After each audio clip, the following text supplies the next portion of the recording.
Assalamualaikum warahmatullahi wabarakatuh. Jabir bin Abdullah itu tahu pakaian kalau orang sholat seperti ini, pakai gamis yang terhormat, pakai baju yang sangat-sangat terhormat. Itu Jabir ini termasuk minas sabiqin al-awwalin, sahabat Nabi yang luar biasa. Itu datang ke masjid, gamisnya dicopot, bajunya dicopot, terus tinggal satu sarung. Akidan torofaihi ala atikihi. Ini kita aja ada di Bukhari, di bab Kitabul Ilm. Karena kalau tentang saya berarti tentang Bukhari, karena ini ada di kitab Bukhari. Kalau nggak pernah dicek, kalau nggak ketemu berarti tidak pernah mutolaah. Bukan salah saya. Semuanya ditanggalkan kecuali sarung satu, terus akidan torofai izarihi ala atikihi. Kan gini aja. Terus beliau ngendikan sama tabiin ini. Kamu supaya tahu bahwa ajnal aurat, standar nutupi aurat seperti ini. Jangan sampai karena sampean semua berpakaian ala akmalin siap, pakaian sempurna, kemudian nanti dikira bahwa syarat sahnya sholat itu seperti itu. Itu bahaya. Orang di Indomaret sholat harus berpakaian begitu, nanti yang sedang bernet harus begitu, itu berat bagi umatnya Nabi. Barokahnya itu seseorang tahu bahwa syarat sahnya nutupi aurat di sholat ya seperti itu. Akhirnya ditemukan oleh tabiin dan seterusnya bahwa auratul rajul ma baina surrah barokah.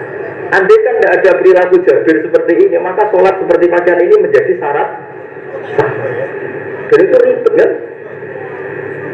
Orang yang sedang celananan harus sarungan dulu, yang sedang pakai kaos harus pakai jubah dulu, padahal dia kernet misalnya, kan repot. Jadi wali jalur ulama itu memang agak aneh. Makanya ya jangan ditiru lah, kalau tidak ulama jangan ditiru ya. Makanya saya itu kadang-kadang pura-pura ada dengar itu kalau ada cerita-cerita wali-wali yang khusyuk-khusyuk, yang ibadah berat-berat itu saya tidak siap dengar. Saya lebih siap dengar begini, Mu'ad itu ngimami sholat, bacanya kepanjangan. Alhamdulillah ditegur Nabi, kalau ngimami jangan panjang-panjang. Itu saja yang sangat paling yang model gitu. Andai kan Nabi hidup di zaman akhir, tidak perlu tegur karena sudah kulhu semua. Berarti sampean kulhu perjalanan Nabi gitu, karena sudah ada panjang-panjang. Tapi yang menjadi ditegur mungkin kok terus jadinya kulhu itu, kulhu terus gitu. Jadi sebetulnya untuk menjadi wali itu ada banyak hal. Ada wali penjaga konstitusi ilmu. Sehingga kata Imam Nawawi, Tafa Rasulullah Sallallahu Alaihi Wasallam rakiban wa yatufu ashabuhu musyatan. Nabi itu tawaf itu justru berkendara, naik unta. Padahal semua sahabat tawafnya itu jalan kaki. Kata Imam Nawawi, Nabi yang tawaf berkendara itu afdalu wa afdalu bi alfi darajatin dibanding tawafnya sahabat yang jalan kaki. Meskipun secara kaidah al-ajub bi qadri.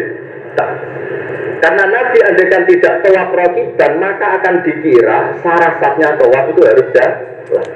Dan itu kita kebingungan ketika harus tawaf pakai kursi roda, pakai kursi dorong.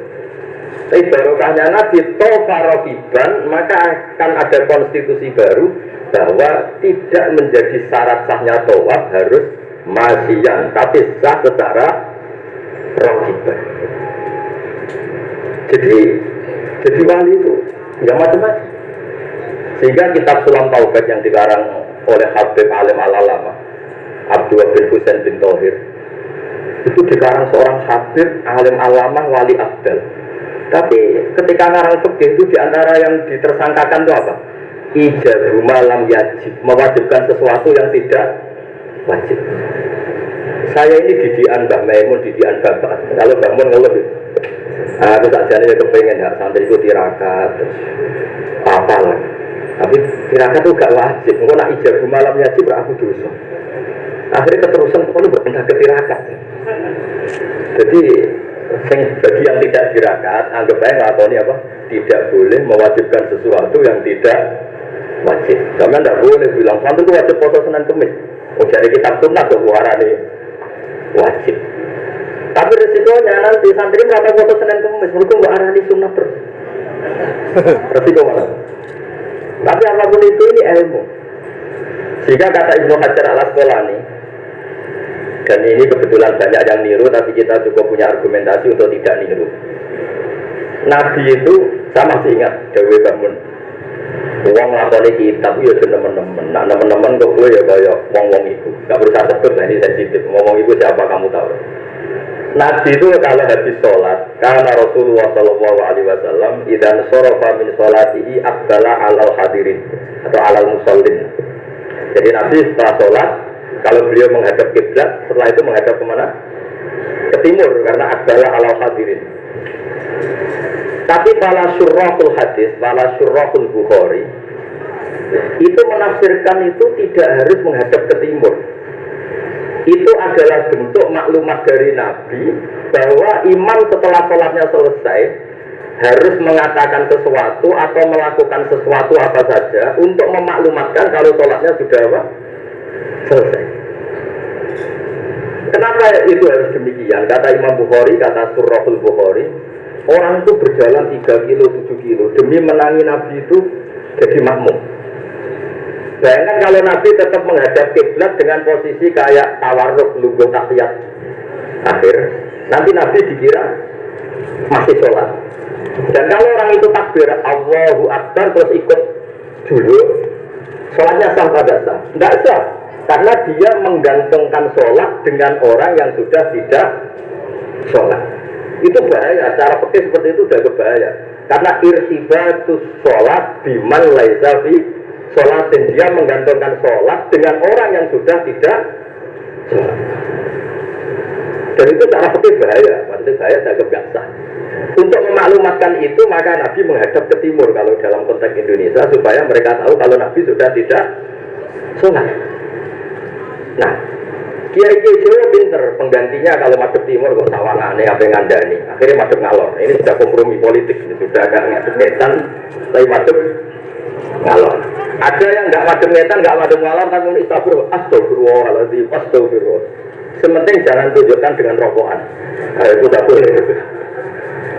Jadi makanya nggak boleh membuang ilmunya ulama. Karena dengan penjelasan seperti itu, sebenarnya yang paling pokok adalah pemakluman bahwa sholat ini sudah selesai, sehingga yang datang tidak menjadi makmum. Karena sekali yang datang posisi makmum itu nanti dia menggantungkan sholat dengan orang yang sudah tidak sholat. Kayak apa guru-guru kita? Dan itu bisa dipelajari dari kitab-kitab kesayanganipun Pak Hamid. Saya dengan beliau kalau pakai keluarga, beliau sepupu mbah saya. Kalau pakai sanad guru ya, misal saya sering ngaji sekali sama Mbah Maimun. Mbah Mun bisa lewat Mbah Zubair dulu ngaji ke Fakih Mas Kumambang yang di Gresik itu. Kiai Fakih ini ngaji sama Kiai Mahfud Termas. Berarti saya kelima. Kalau Mbah Hamid misalnya ini Gus Ahmad, Mbah Idris, Mbah Hamid, Mbah Dimyati. Mbah Dimyati itu adik kandungnya Kiai Mahfud Termas juga muridnya. Jadi sanad itu nanti ketemu semua di Sayyid Abi Bakar Sato, pengarang I'anatul Thalibin. Atau misalnya saya pakai saya Mbah Mun, Mbah Karim Lirboyo. Mbah Karim ini sama Syekhona Khalil atau sama Mbah Hasim. Setelah itu Mbah Mahfud ya sama Duki Sayyid Abi Bakar Sato. Karena Syekhona Khalil di beberapa manakibnya itu pernah ngaji langsung sama Sayyid Zaini Dahlan, gurunya Sayyid Abi Bakar apa? Sato. Tapi ketika masih sebagai thalibul ilmi pernah ngaji juga di Sidogiri, pernah ngaji di Babah istrinya Gus Aziz ini di Kiai Nur atau di Kiai Soleh di Langitan. Jadi kesanatan guru kita ini sama. Di antara aturannya adalah tadi, konstitusi ilmu itu harus dijaga. Karena kalau nggak dijaga itu umat akan ngira itu aturan baku, dan itu bahaya. Bahaya sekali, bukan sekedar bahaya, tapi bahaya sekali. Sehingga Syekh Abdullah bin Husain bin Thohir dalam Sulam Taufik itu, di antara pantangannya ahlul ilmi itu ijabu malam yajib, mewajibkan sesuatu yang tidak wajib. Makanya saya sering nangis, andaikan orang-orang Islam itu ikhlas dan berperilaku kayak umumnya orang, itu jadi wali semua. Karena yang qobliyah terus ya baik, yang ba'diyah terus baik, yang tahajud witir ya baik. Tapi bayangkan misalnya ada orang mau masuk Islam, kebetulan didelok orang seperti itu, ras itu Islam gitu. duha walau rokaat. Setelah duha itu paling abdul kan 8 duhur, qobliyahnya 4, badiahnya 4, asar, qobliyah, badiahnya goblok kalau asar. Itu bukan dipuji karena salah. Maghrib sholat awabin sampai isya. Isya itu witir itu sebetulnya 11 rakaat. Ditambah badiah isya berarti 13 rakaat. Itu kira-kira saya sampai Islam ora sido, mergo wegah salate. Ini baru kayak wong Islam sing ra soleh-soleh, salate pas pendak maktubah. Wah, kita Islam kok gampang. Cek rokokan, barang komat pateni semelok sholat. Salam balik nang rokoknya dirokok. Ya sudah gitu sampai mati. Kok enak, ternyata Islam itu tidak. Itu juga ada sanadnya. Ada seorang Arabi tanya, ya Rasulullah, Islam apa? Khamsu shalawatin. Terus dia tanya, hal alayya ghairuha ya Rasulullah, la ilaha anta tawakka, isi kepokas. Sampai 5 rukun Islam dijawab. Dan si Bedui ini bilang apa? Wallahi la azidu ala dzalika wala angkur. Saya demi Allah, tidak akan saya kurangi, tidak akan saya tambahi pas ya Rasulullah. Tapi ini Islamnya Bedui, sama nanti lo nih monggo. Tapi apa kata Nabi? Man sarrahu ayyam zura ila ahli jannah fal yang zur ila hadza. Siapa yang suka melihat ahli surga, lihat orang ini. Orang yang sudah bersumpah tidak akan menambah ibadahnya sama sekali. Kamu tidak boleh niru itu. Tidak usah saya larang juga sudah sebagian begitu. Tapi itu barokahnya luar biasa. Di kitab Majmu' sarahnya Muhadzab itu. Setiap ada ulama yang mengatakan witir itu wajib. Ada juga ulama yang mengatakan witir itu wajib. Itu langsung wa hadza batilun li hadisil A'rabi. Pendapat itu jelas salah li hadisil A'rabi, karena ada hadis A'rabi jelas tanya Nabi, hal alayya ghairuha ya Rasulullah, di luar 5 waktu itu apa yang wajib? Qalalah. Jadi barokahnya Bedui ini setiap ada ide witir wajib, tahajud wajib, pernah ada ide-ide itu ya ada. Itu langsung wahada batilun di hadisil A'rabi. Ketika era Imam Malik, beliau mengarang Muwatta. Ini sebagai bentuk penghormatan saya sama Mbah Hamid. Karena kalau beliau terkenal wali itu sudah usah saya perkenalkan. Saya akan mengikuti Mbah Mus tadi. Sisi betapa beliau seorang alim alama, seorang ahli balaghah. Nanti saya juga bawa manaqibnya beliau. Ketika Imam Malik mengarang Muwatta, itu di teks Muwatta itu ada kalimat begini. Ghuslul Jum'ati, ada yang baca Ghuslul Jum'ati wajibun ala kulli mustalimin. Mandi Jumat itu wajib bagi setiap yang sudah akil balik. Al-witru hakun wajibun ala kulli muslimin. Itu Imam Malik langsung nyusuli. Laisa huwa kama tarawuna. Makna wajib di situ bukan seperti yang kamu bayangkan. Jadi tidak wajib kalau ditinggal nggak mandi terus nggak apa? Sah. Lagi-lagi jawabannya apa? Li hadisil A'rabi. Nah ini juga harus ada yang menjaga konstitusi seperti ini. Sehingga kata Sayyid Zabidi, pengarang kitab Ithaf itu, kalau kita sampai Ithaf ya hitung saja. Setelah Mbah Mahfud ini punya abah alim alama namanya Abdullah. Abdullah punya abah alim alama namanya Abdul Mannan. Abdul Mannan ini awaluman lazama Sayyid Zabidi Sohibul Ithaf di Mesir. Jadi Abdul Mannan ini yang ditulis di kedutaan Mesir, orang Indonesia pertama yang sebagai ulama di Mesir. Beliau ngaji mulazamah sama Sohibu Syarhil Ikhya. Jadi beliau mulazamah kalian sengarang Ithafus Sadat Al-Muttaqin. Namanya Sayyid Murtado Az-Zabidi. Terus pokoknya sanad Indonesia top. Terus top. Jadi kalau Mbah Hamid ya tinggal gitu saja. Mbah Hamid, Mbah Jumyati, Mbah Mahfud, Mbah Abdullah, Mbah Abdul Manan, terus ke Syariful Ikhya Sayyid Murtado siapa? Az-Zabidi. Itu kata Sayyid Murtado Az-Zabidi ketika muji tadi, muji ilmu. Seorang lagi apa? Muji apa? Konstitusi ini harus dijaga. Apapun tidak cocoknya kita. Kadang-kadang kita sebagai orang alim itu kan, kalau senang tiraka, santri ini wajib tiraka. Sira senang tiraka, santri ini rawat tiraka. Itu tidak boleh seperti itu. Yang senang di monggo, tapi jangan sampai mewajibkan. Yang tidak senang ya tiraka. Dan sekali-kali ngelawan nafsunya itu. Wong Pak menuruti.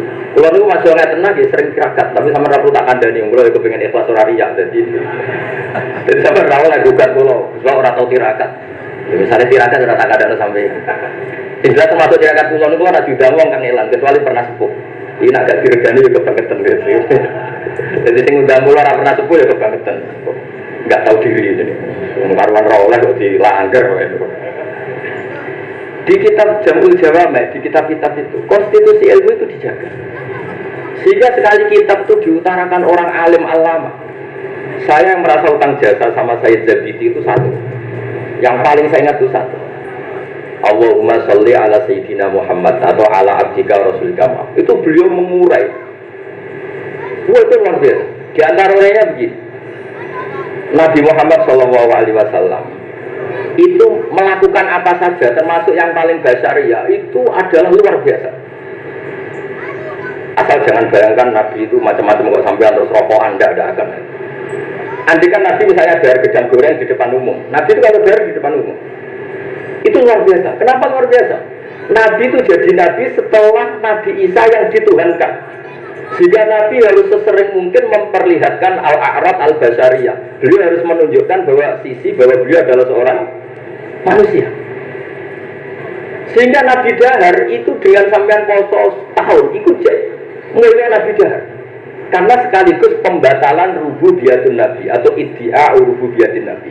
Dengan seperti ini Nabi sama juga memaklumatkan saya ini manusia. Buktinya saya Dahar. Kayak apa kalau dibaca secara ilmu? Karena Nabi jadi Nabi setelah Nabi Isa. Maka kata Sayyid Az-Zabidi, agama ini agama terbaik. Dan umat Rasulullah SAW tidak akan mengalami apa yang dialami umatnya Nabi Isa. Caranya gimana? Dengan memperbanyak baca sholawat. Jadi cara Sayyid Az-Zabidi, sholawat itu satu konstitusi ilmu. Allahumma Allah pemberi, ala Muhammad atau ala Sayyidina Muhammad yang diberi. Jadi tidak mungkin hadir umat menuhankan kanjeng Nabi Muhammad. Dan dengan cara baca sholawat, Allahumma, ya Allah saya minta engkau sebagai pemberi, kasihkan sholawat terbaikmu kepada hambamu yang bernama Muhammad. Dengan teks sholawat ini sekaligus penjaga konstitusi tauhid dan hadir umat tidak akan mengalami kayak yang dialami umatnya Nabi Isa. Nah sampai enggak mau sholawat itu kasih hati. Nak dua-dua sakmene nyaur utang, nak sakmene untuk bojo ayu, nak sakmene iso ayo. Kelakuane itu saya tidak tertarik. Wong ora tau ngergani ilmu. Saya baca sholawat tidak ada banyak-banyak, ya 2, 3, tapi dengan penghayatan kayak saya Zabidi.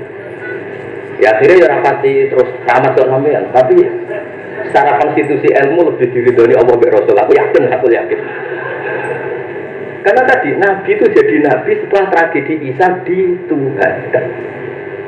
Sebab itu Sayyid Muhammad ketika muji Rasulullah SAW itu selalu mengutip dawe Al-Busiri, da'mat da'adhun nasara fi nabihimi wahkum bima syi'ta madhan fihi wastaqim. Kita semua tahu Muhammad adalah pengagum kitab Burdah dan beliau sering baca Burdah. Di antara Burdah yang dipakai semua ulama termasuk Sayyid Muhammad setiap ngarang madaih itu apa? Dak ninggal nosiro ma'in perkara iddaat kang mendakwahkan wa sapa an-nasara fi nabi. Yang penting kamu muji Nabi, aturan dasarnya apa? Tinggalkan apa yang pernah dilakukan orang Nasrani, yaitu saking mujinya Nabi Isa sampai menuhankan Isa. Itu saja kamu hilangkan. Dak madda'atun nasara fi nabi. Setelah itu kamu tanggalkan, kamu hilangkan wahkum bima syi'ta madhan fihi wa takim. Setelah itu kamu muji Nabi Muhammad sundul langit gak apa-apa. Asal sudah meninggalkan dak madda'atun nasara. Dan itu kata saya Zabidi, kita ada usah susah-susah. Dengan membaca sholawat itu sudah seperti itu. Karena kamu minta Allahumma ya Rabbi. Berarti Allah posisi beri karena Tuhan. Nabi apapun ala qadru, apapun tingginya derajatnya Nabi itu posisi benar. Sehingga kita muji Allah karena Dia Tuhan dan muji Nabi sebagai ahabbal khalqi ilallah yang paling berhak mendapat afdhalas sholawat minau wah. Nah coba kalau orang Islam baca sholawat kayak itu, kayak apa luar biasanya? Itu yang bisa seperti itu siapa? Lagi-lagi ahlul ilmu. Kalau tidak alul ilmi ya kasih tadi. Paket ini untuk apa? Paket ini untuk apa? Ya ribet. Kalau bisa sering jadi ijazah tiang, tapi alhamdulillah terkenal ramandi terus sudah buat. Sehingga tak amuk. Sering kalau jadi Gus, nak mau sholat nasihatnya apa? Kue itu nabi-nabi muda, perhitungan. Nak mau sholat gue nabi sing seneng, mau orang-orang kue perhitungan, jalur apa? Gus ngomong ijazah udah amuk, itu nggak bener. Ya orang kiai nggak sesuai ya orang, dan uang lu sadar lah, tapi ada kiai yang baik, tiap minta ijazah, di bang Malah Gunung Tawis mendingan dijazahi sholawat. Nah itu masalah istihad, ini masalah apa? Nah ini sesi terakhir kalau generasi suwi, dia bingung kalau suwi bagus. Ini kalau baca tentang Mbah Hamid yang ini tulisan yang di buku ini, yang ini tentu sudah disahkan Pak Idris, di sini juga ada tanda tangan beliau. Bismillahirrahmanirrahim. Wastahada kullal istihadi khilalaha fa'akhudha min kulli ilmin min ulumiddin hadzahul awfa wa qistahul akfa wa baru'a fi ilmil balaghati wal bayani hatta istahara bi abdil juman liqudratis tidharihi abyata wa syawahida mangzumati ukudil juman bikulli jawdatin wa itqanin wa uyina akhiran mudiran wa umdatan lil ma'had wa mudiran idaratil madrasah allati unsiat di awali maratin lil ma'had. Jadi beliau itu sudah rahasia umum, sama tanyakan orang alim manapun, tantangannya mesti mau Juman. Wes wong alim sa Indonesia lah, kon ngorek Juman mbok bae sak miliar mikir yakin. Pokoknya nasi ngaji kula. Nasi ngaji wong goblok mungkin rada aman lah, no. Dan nasi ngaji padha wong alim mesti mriyang. Iki macane man tamin, apa manna. Bahasa Arab iki lucu, man yo tulisane mem nun, manna yo mem nun, min yo ribet dengan bahasa Arab. Makanya ada orang tanya mana lam tarjiman ya gara-gara itu. Gus makna lam tarjiman apa? Oh, jebule lam taro zaman.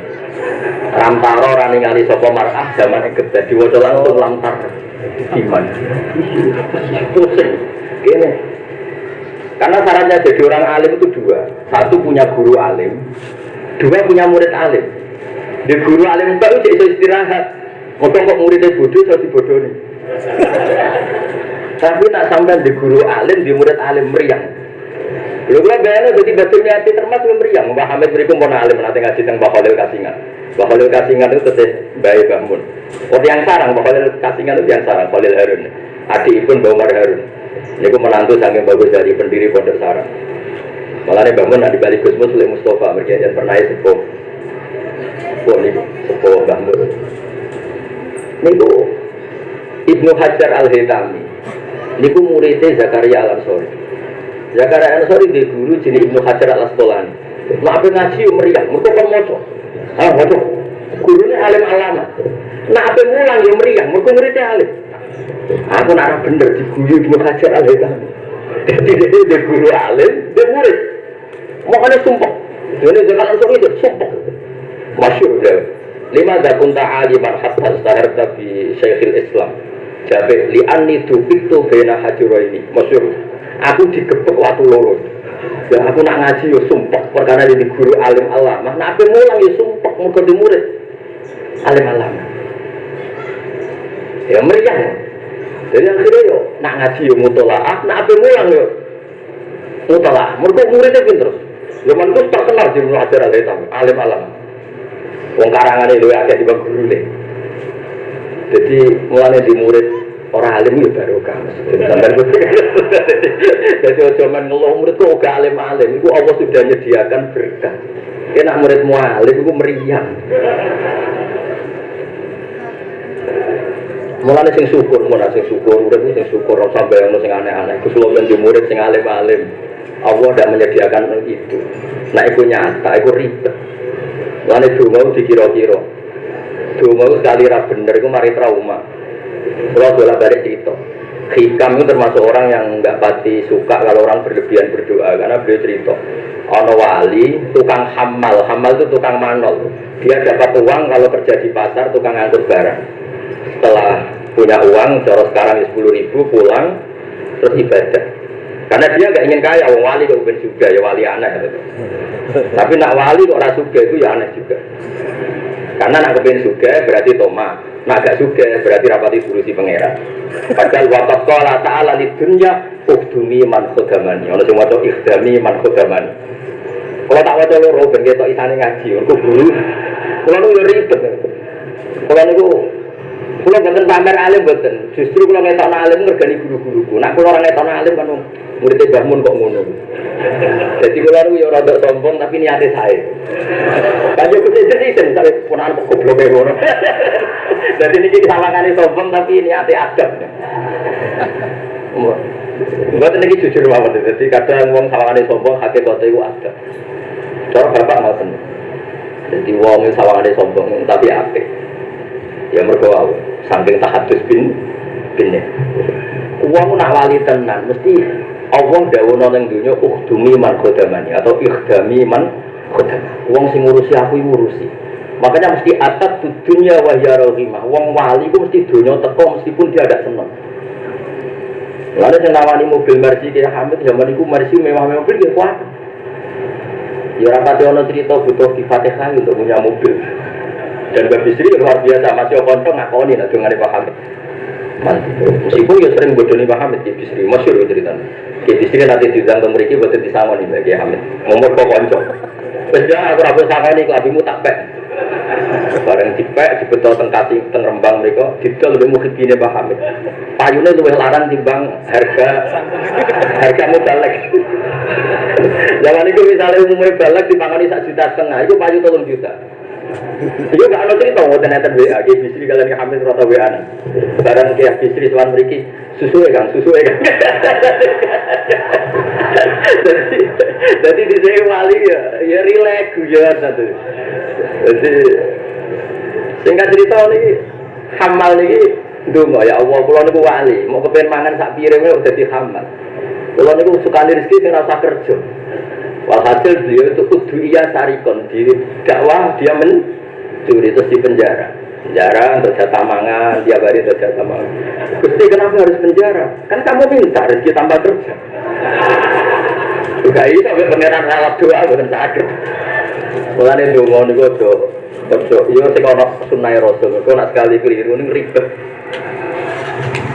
Lan kula nate wonten tiyang melarat wedok. Elek kebetulan ora ayu. Yo dongane Gus, dongane bojo kula niku sugih. Aku ya tak jawab. Sampeyan siap lah bojomu sugih. Maksudnya nak sugih mesti pertama diganti ke omah. Bariku mobil. Bariku mesti dievaluasi ku sampeyan. Omah wis apik, mobil wis apik, mau karek sitok. Penumpang ngene. Akhirnya putus asa. Jadi dulu itu ya kudu dipikir. Lu coba setelah potongan wong lanang wis padha wae lah susu.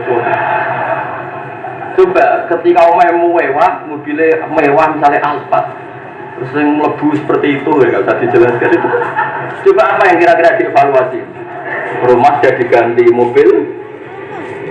Yang kira-kira diganti apa coba? Sakit, betul Pak. Jadi kalau berkali-kali membatalkan doa karena tiba dongo kita ramadhan ini ada ya ini gue trik nih tularan kesipul politik nih sangat politik. Mau kalau mau coba sing mudawan. Nah saya senang kalau buku tentang beliau itu mudawan karena kalau tidak mudawan itu nanti nasibnya Mbah Hamid kayak leh. Alaisu afqahu min Malik illa annahu doya'ahu ashabu. Itu dawuh Imam Syafi'i. Sebetulnya Imam Lais itu lebih alim ketimbang Imam Malik dalam hal fikih. Illa annahu doya'ahu ashabu. Tapi ashabnya Lais menyia-nyiakan. Artinya gini, Imam Lais itu punya karangan, punya perilaku, tapi sama murid-muridnya tidak didokumentasi. Akhirnya orang tidak tahu lagi Imam Lais. Padahal itu rival debatnya Imam Malik. Makanya penting bagi ini ada bersama, ada Mas Aziz supaya mengabadikan tulisan-tulisan Pak Hamid termasuk Nazuman Sulam Taufik. Karena bikin nazuman itu tidak gampang. Dari kata nasar, prosa, dinazumkan itu kan butuh keahlian. Karena nazuman itu harus notnya sama, akhirannya sama. Mengganti kalimat yang prosa itu kan tidak gampang. Ini sudah saya cek karena saya tiap hari juga baca Sulam Taufik. Itu sama sekali nggak ada yang dibuang dari kata aslinya. Kata aslinya yang di sulam apa? Taufik. Jadi seni bikin nazuman itu ya tidak gampang. Misalnya begini, saya beri contoh yang terkenal. Kenapa saya pilih yang terkenal supaya lebih gampang? Zaman Sayyidina Ali karramallahu wajah masih sugeng itu ngendikan begini. Yaqsimu dzuri, ada riwayat qasama dzuri rajulani. Abidun jahilun wa alimun fasikun. Yang merusak Islam itu hanya orang dua. Orang abid tapi bodoh, orang alim tapi fasik. Itu ulama dulu segampang ini membuat padanan itu dan maknanya sama. Fasadun kabirun alimun mutahatiku wa akbaru minhu jahilun mutanasiku. Perusahaan besar kalau ada orang alim yang fasik, tapi lebih rusak lagi kalau ada orang bodoh ahli ibadah. Itu ya anak Tolibin. Saya tapi bakar satu gurunya Pak Mahfud. Berarti Mbak Hamid, Mbak Jumyati, Mbak Mahfud, saya tapi bakar apa? Satu. Berarti guru keempat. Itu punya cerita. Kenapa orang alim yang fasik afdalu min jahilin mutanasik atau min jahilin abidin? Terus dua orang ini berdebat. Ya apik wong bodoh lah, piye ahli ibadah. Tetap apik, mula wong alim tapi fasik. Dua orang ini akhirnya sepakat. Marani wong bodoh sih. Marani wong bodoh ya pasti ibadah jenenge wong bodoh. Ibadah. Dua orang ini ya rada kurang ajar wong loro. Ya fulan ana rabbuka, aku iki pangeran. Suweneng aku kowe nyembah aku terus. Tapi mulai saiki wis tak bebasno. Sesuk-sesuk ora ibadah apa-apa, wis tak ridani. Kok langsung dhuwur sesuk wis bebas. Saking bodhone. Umpama dekne ngaji kan ngerti. Sautullah harfu iku Allah nak ngendikan gak nggo sautun ka sautil adam. Umpama dekne tau ngaji kan Allah ku mukhalafatul. Ora mungkin apa kok disuara kaya ngono iki ora mungkin. Tapi matur nuwun Gusti, matur nuwun. Mulai sesuk kula mboten salat malih. Menang di situ delok bodho. Wes, akhire golek wong alim sing fasik. Delok pas mabuk jenenge fasik. Mabuk jenenge masjid bisa. Wong alim mungkin dia dhewe bau-bau masjid. Mabuk nang masjid. Seneng sing sitok. Wah, satu-satu berarti mergo sing mau bodho sing sitok. Mabuk. Sebenarnya sing pendapat ya ape wong abid sing bodoh di bang alim pasang. Mergo pas mabuk. Oleh muni ya bodoh kok pager. Ya fulan. Ama tastaqimin ni ana rabbuka. Boleh wong diisin to be aku pangeran ndelok kowe kok amen mabuk. Si wong alim mau pas mabuk iki jadi sisa-sisa alime. Boleh pedak. Ya fulan kok limukal ana rabbuk. Ya fulan tak ulang pangeran ku sapa? Ora pangeran kok nyuwara. Dipedak. Artinya dia cek memenuhi definisi ilmu nak awal mukhalafatul ilhawat. Mas mabuk lho cek waras. Ya maksudnya nak iso ya aja bodoh aja ngono, maksudnya nak iso. Tapi ini kalau cerita tentang Mas Sama, tentang Mas Adi ini Mas Pulau Sekanten. Enggak gampang. Jangan kira terus ini hanya nukil, enggak gampang. Dari lafaz nasar, prosa, kemudian menjadi apa? Nabi Marga tadi dari Qasama dzuri rajulani. Terus diganti apa fasadun kafirun alimun mutahatiku wa akbaru min jahilun mutanasi. Ini saya beri contoh ya. Tak beri contoh. Mari sampean doramu tidak semuanya ngaji sulam taufik. Nah, kalau ngaji dah secara ngertos dari teks aslinya. Misalnya begini ya, ini yang hatmun alal mukallafid dukhulu fi dinina ja'a bihi rasulu ma'a subuti fihi bidawami wa asilal jimin la ahkami. Ini kan persis teks di aslinya. Sampai siapapun yang ngaji sulam taufik pasti tahu. Terus kada kafis sifati wal af'ali subhanahu an al-sunil juhali. Ini mengganti ta'ala ta'ama yakulu na'uluwang kabiro. Ursila rahmatan ilal makhluki turran wal ma'rufu bil masluki. Ini berarti pengganti kata rahmatan lil alamin. Terus ini yang yalzamu kullu muslimin ayyamna'a islamahu wa sawnu amma qata'a min qaulin aw fi'lin aw i'tiqadi wa walladhi yatuna birtidaki. Ini kan waqat pasha tasawulul kalami fi zamani mukhrijil islami. Itu kan di di kitab Sulam Taufik memang kalimatnya seperti itu. Wa yasuru fi hadzal zaman at-tasahul bil kalam begini sampai keluar dari mereka kalamun sing mengeluarkan mereka dari nopo Islam. Terus di sini diganti waqad fasata sabulul kalami fi zaman di mukhrijil islami wala yaruna dzaka dzamban fatla angkau lidzakal fi'li kufron asla. Itu kan meskipun kamu hanya dengar itu persis seperti kata nasarnya, tapi oleh Pak Hamid digubah sedemikian supaya menjadi nazuman yang mudah dihafal. Jadi itu butuh malakah. Nah, kenapa beliau punya malaka itu? Karena ketika ditermas di antara kitab yang beliau kaji itu adalah Uqudul Juman sampai punya gelar Abdul Juman. Jadi saking mulazamahnya, kayak kamu kalau suka uang itu kalau orang Arab bilang Abdul Dinar. Makanya Nabi kalau kritik tak isa Abdul Dinar, tak isa Abdul Dirham. Jadi kalau orang menekuni sesuatu itu disebut apa? Abdul. Itu dulu Kiai Hamid ditermas sampai punya gelar Abdul Juman. Saya kira ngoten nggih mun masyhur sedanten. Assalamualaikum warahmatullahi wabarakatuh.